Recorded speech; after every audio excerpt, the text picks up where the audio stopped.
jet fighter streaks through the sky over France. The occasion, a Paris air show at Le Bourget.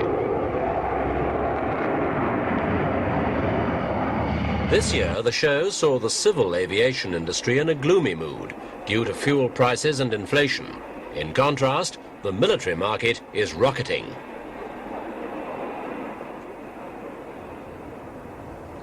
Despite financial restrictions, governments in the West are mindful of reports that the Warsaw Pact countries are boosting their air power in strength and quality, so they must race to keep ahead. It means bulging order books and hectic production schedules for key manufacturers. Dassault, who make the famous Mirage, and several others in Europe and the United States.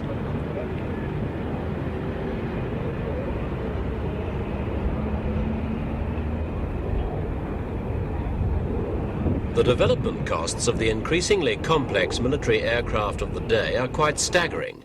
£500 million is normal for jet fighters costing up to £10 million a time. Overheads for the aviation industry are now so high that competition between firms has been replaced by cooperation. Resources are being pooled by former commercial enemies to make ends meet, though the giants of the United States still remain at the top of the tree.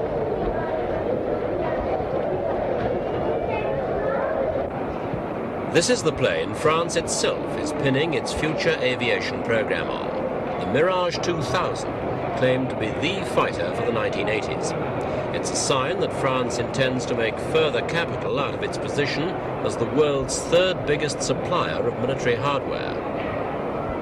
Half an hour's drive from Le Bourget, further proof of France's reputation as armourer to the Western world. This is Sattery 6. A massive display of the whole bewildering range of weaponry and equipment necessary for a modern army. More than 200 French companies put their wares on show before a carefully vetted assembly of delegates from over 90 countries. Not surprisingly, many were from the Middle East.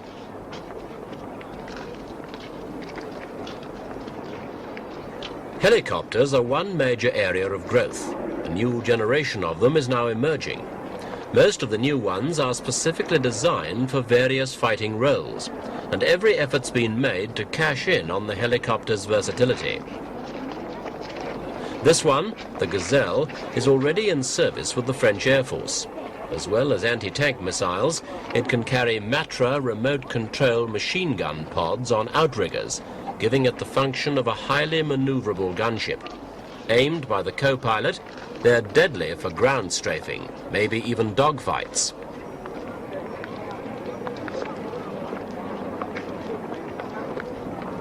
Even more advanced is the Dauphin. It's still in the pre-production stage, but prototype assault versions have proved the ideal transport for carrying up to 10 commandos on lightning raids.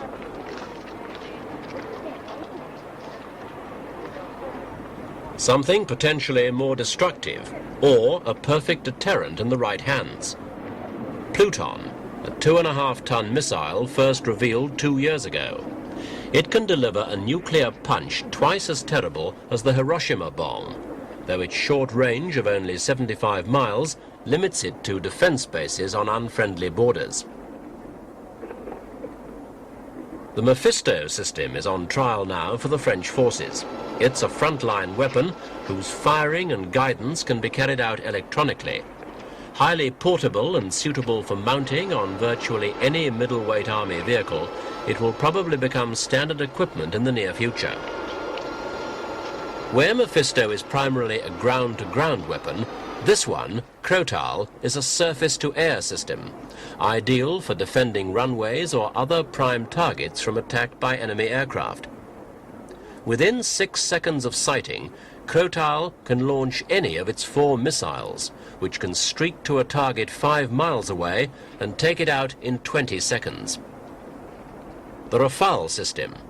Firing 7 of its 18 launchers for 10 seconds, it can lay down a devastating barrage of 126 rockets. France's AMX-30 battle tank. It's heavily armoured for tank dueling, day or night, and there's an Arab version capable of fighting in the searing heat of the desert. Speed is the key to success in modern warfare, and that puts a premium on weapon mobility. The latest self-propelled guns on show are fast despite their bulk. Built on tank chassis, they can travel at up to 35 miles an hour on the road to keep pace with advancing forces and provide vital backup fire from 40 caliber or 155 millimeter shells at a high rate of fire. This version, the AMX-13, can fire a round every 15 seconds and lob it further than 12 miles.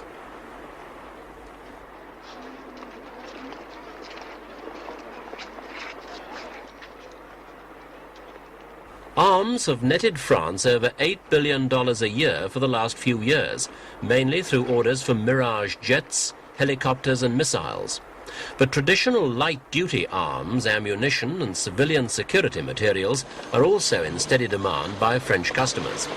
It's a trade that's regularly criticized within the country, but it does provide well over 250,000 French people with jobs. French-built armoured cars and personnel carriers have seen service all over the world for years. They're constantly being updated, improved and tested. But there are still times when things go wrong, and they can happen at the most embarrassing moments. Red faces all round. Still, better to happen before the brass hats than the enemy. When terrain gets really tough, the AMX-30 medium bridging tank comes into its own. In most respects, it's similar to an ordinary AMX, but its turret's replaced by a folding bridge some 25 yards in length. Inside there's a crew of 3, a driver, a commander and a pontoonier, whose job it is to work the powerful mechanics of the bridge itself.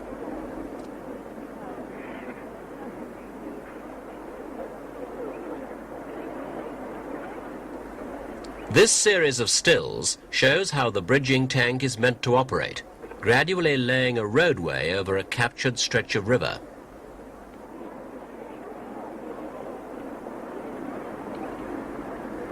And this is how the process actually looks, except of course that in battle conditions the bridging tank might have to function under fire from enemy positions. Once again, speed's vital, not only in lowering the span, but in recovering it too in certain circumstances. The makers are Giat of Saint-Cloud, who proved each operation could take as little as 10 minutes.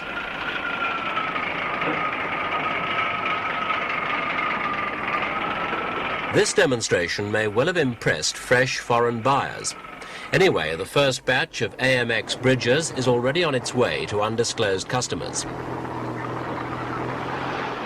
There are easier ways to cross water, by helicopter for instance, if the load is relatively light. The latest breed of armoured fighting vehicles is expected to perform under almost any conditions. Most are sealed, so that they can fight regardless of biological or chemical attacks, or even nuclear fallout. After that, it's a simple matter to ensure they can also travel through waterways.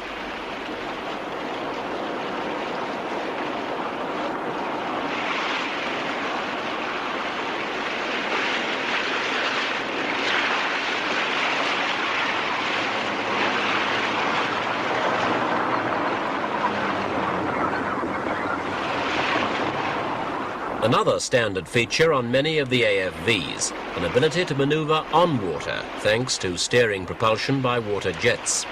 This armoured six-wheeler is capable of travelling at 2 meters a second over a river or canal, and it can submerge to 12 feet when necessary.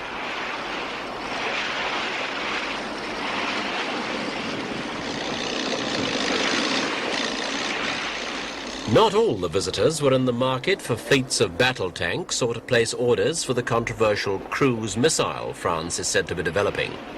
Old faithfuls like the Panhard amphibious personnel carrier must have been on the shopping lists of some of the observers. They're highly versatile and have already seen active service with many overseas forces.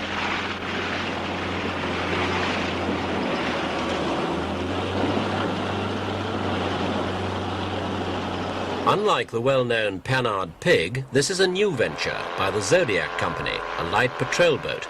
It's seaworthy, has 2 engines and a rapid-fire mortar in its assault guise. Even loaded to the gunwales with men and munitions, it can cruise at up to 20 miles an hour. The same company's smaller boats are already in use with Marine Commando units in France and with many other armies.